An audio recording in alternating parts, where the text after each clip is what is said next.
নমস্কার বন্ধুরা, আজকে আমি চিকেন পকোড়া রেসিপিটি আপনাদের সঙ্গে শেয়ার করতে এলাম। চিকেন পকোড়া রান্নার জন্য ছোট ছোট করে কেটে রাখা মাংসের টুকরোগুলি নিয়ে নিলাম। তারপর নিয়ে নিলাম পরিমাণ মতো ময়দা, পরিমাণ মতো অ্যারারুট, পরিমাণ মতো লবণ, হাফ চা চামচ লঙ্কার গুঁড়ো,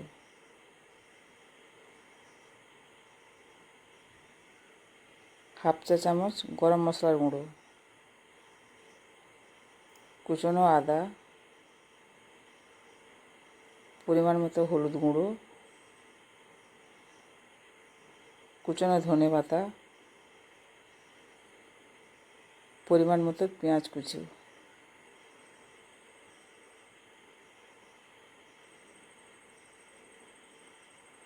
অল্প পরিমাণ জল দিয়ে ভালোভাবে মেখে নিতে হবে।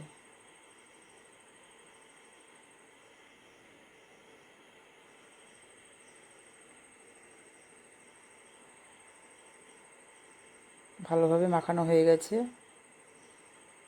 এরপর কড়াইতে তেল গরমও হয়ে গেছে। ছোট ছোট করে মাংসের টুকরোগুলো নিয়ে কড়াইতে ছেড়ে দিতে হবে।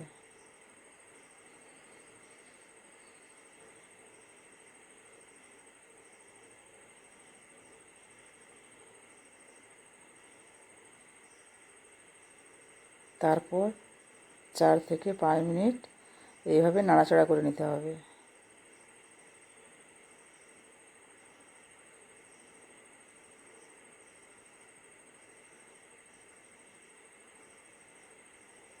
খুব সুন্দর একটা কালার হয়েছে। এবারে ভাজাটা মোটামুটি হয়ে গেছে,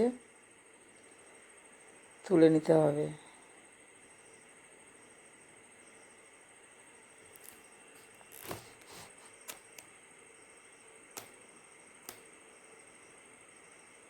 এরপর নিজেদের পছন্দ মতো সস নিয়ে পরিবেশন করুন গরম ও মুচমুচে চিকেন পকোড়া।